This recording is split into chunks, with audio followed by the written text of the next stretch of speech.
Assalamualaikum warahmatullahi wabarakatuh.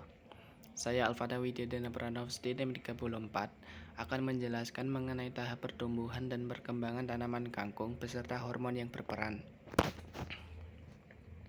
Tanaman kangkung atau disebut juga dengan Ipomoea spp merupakan tanaman hortikultura penting yang ditanam di daerah Asia Tenggara dan Asia Selatan. Tanaman ini mudah dibudidayakan dan memiliki siklus hidup semusim. Kangkung juga mengandung senyawa tertentu yang bermanfaat bagi dunia industri farmasi. Menurut Faiza, ada dua jenis varietas kangkung yang tersebar di Indonesia, yaitu kangkung darat atau disebut juga dengan Ipomoea reptanspoier dan kangkung air atau Ipomoea aquatica.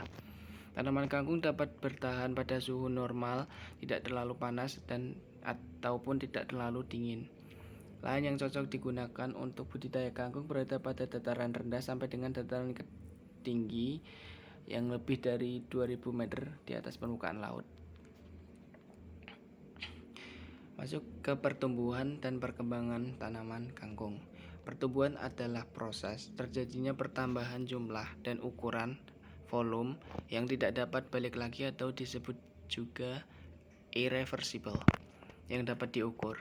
Perkembangan adalah proses perubahan suatu bentuk dan tingkat kedewasaan tanaman yang tidak dapat diukur tetapi hanya dapat diamati. Pertumbuhan dan perkembangan merupakan hal yang dialami oleh setiap makhluk hidup yang ada di bumi. Ini adalah siklus hidup tanaman kangkung. Saya akan menjelaskannya di slide yang selanjutnya.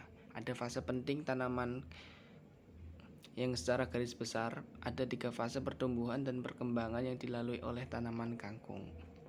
Yang pertama adalah fase perkecambahan, yaitu di mana kondisi biji telah mengalami perkecambahan yang disebabkan oleh imbibisi atau masuknya air ke dalam sel-sel biji. Pada fase perkecambahan ini, organ tanaman yang siap tumbuh dan berkembang akan muncul. Fase vegetatif, yang kedua adalah fase vegetatif, masa di mana bibit mulai tumbuh sampai pada masa reproduksinya. Pada fase ini, tanaman akan fokus untuk pembentukan struktur dasar seperti daun dan batang. Tujuannya adalah untuk mengumpulkan energi melalui fotosintesis dan membangun pondasi yang kuat untuk pertumbuhan yang selanjutnya. Kemudian fase reproduksi. Setelah tanaman memiliki organ yang lengkap,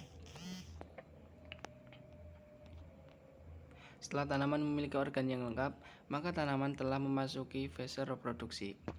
Kondisi ini ditandai dengan keberadaan organ bunga yang bisa menghasilkan bakal buah. Bakal buah inilah yang menjadi bagian penting pada pertumbuhan, sebab di dalamnya ada biji yang digunakan sebagai alat perkembangbiakan regeneratif. Faktor-faktor yang mempengaruhi pertumbuhan dan perkembangan tumbuhan. Ada faktor internal dan ada faktor eksternal. Faktor internal meliputi genetik dan fisiologinya. Fisiologi meliputi hormon dan vitamin. Kemudian faktor eksternal meliputi temperatur udara, cahaya matahari, nutrisi, pH, air, dan oksigen. Sini saya akan membahas mengenai faktor internal fisiologi tumbuhan yang meliputi hormon pada tumbuhan. Hormon tumbuhan atau fitohormon adalah sekumpulan senyawa organik bukan hara nutrien, baik yang terbentuk secara alami maupun dibuat oleh manusia, yang dalam kadar sangat kecil mampu mendorong, menghambat, atau mengubah pertumbuhan, perkembangan, dan pergerakan taksis tumbuhan. Hormon mengontrol pertumbuhan dan perkembangan tumbuhan dengan mempengaruhi yang pertama, pembelahan sel, kemudian perpanjangan sel dan diferensiasi sel.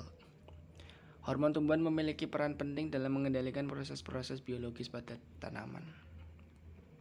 Kemudian hormon dan ZPT.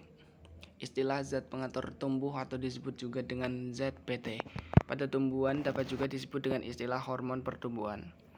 Hormon sebagai zat pengatur tumbuh merupakan senyawa kimia yang dihasilkan oleh tanaman yang berperan dalam mengatur pertumbuhan, perkembangan, dan respons terhadap lingkungan. Namun beberapa ahli keberatan dengan istilah hormon pada tumbuhan, dikarenakan fungsi beberapa hormon tertentu tumbuhan atau hormon endogen yang dihasilkan dari tumbuhan itu sendiri dapat diganti dengan pemberian zat-zat tertentu dari luar, misalnya dengan penyemprotan hormon eksogen, yakni ZPT.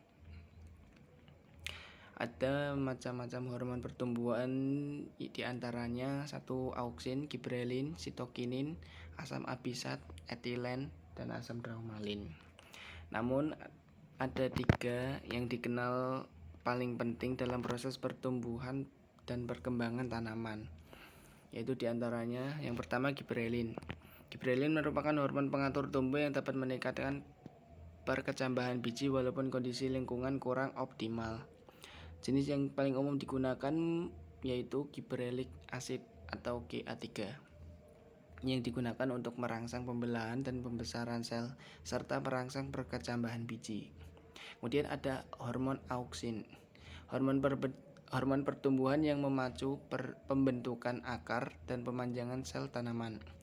Jenis IAA adalah auksin endogen yang terdapat dalam tubuh tanaman, berfungsi dalam pembesaran sel namun menghambat pertumbuhan mata tunas. Kemudian ada hormon sitokinin yang berperan dalam proses pembelahan sel pada ujung batang sehingga menyebabkan percabangan. Jenis yang digunakan dari tubuh tanaman sendiri ada kinetin, zeatin, dan BA, sedangkan difenilurea dan didiazuron merupakan hormon eksogen yang dihasilkan dari luar tubuh tanaman, biasanya dibantu oleh manusia. Ketiga hormon tersebut saling berkaitan satu sama lain dalam menunjang pertumbuhan tanaman. Ada hormon lainnya seperti asam abisat. Asam abisat atau disebut dengan ABA adalah hormon penghambat pertumbuhan yang merupakan lawan dari gibrelin. Hormon ini memacu dormansi, mencegah biji dari perkecambahan, dan menyebabkan gugur daun, bunga, dan buah. Secara alami tingginya konsentrasi asam abisat ini dipicu oleh adanya stres oleh lingkungan, misalnya kekeringan. Ada gas etilen. Hormon etilen dikenal dengan peran utamanya yaitu untuk pematangan buah dan penuaan jaringan dan respons terhadap stres. Etilen merupakan zat pengatur tumbuh yang ditemukan dalam bentuk gas atau disebut juga dengan gas etilen yang terlibat dalam beragam proses pertumbuhan, perkembangan, dan proses-proses lainnya terkait stres pada tanaman. Gas ini banyak ditemukan pada buah yang sudah tua. Ini adalah gambar dari pematangan buah pisang yang disebabkan oleh gas etilen. Kemudian ada asam raumalin. Ketika bagian batang terluka, maka asam raumalin akan berperan untuk proses penyembuhan. Mekanisme kerja yang dilakukan oleh asam raumalin akan merangsang pembelahan sel di daerah luka sebagai mekanisme untuk menutupi luka tersebut. Yang terakhir, perlu diperhatikan juga bahwa faktor lainnya seperti lingkungan, hara dalam tanah, dan manajemen pertanian yang baik dapat mempengaruhi proses pertumbuhan tanaman pada setiap tahapannya. Tidak hanya peran ZBT itu sendiri, pemeliharaan yang baik dan pemenuhan kebutuhan nutrisi untuk tanaman juga akan membantu memastikan pertumbuhan tanaman yang optimal dan mendapatkan hasil produksi yang memuaskan. Sekian dari saya. Wassalamualaikum warahmatullahi wabarakatuh.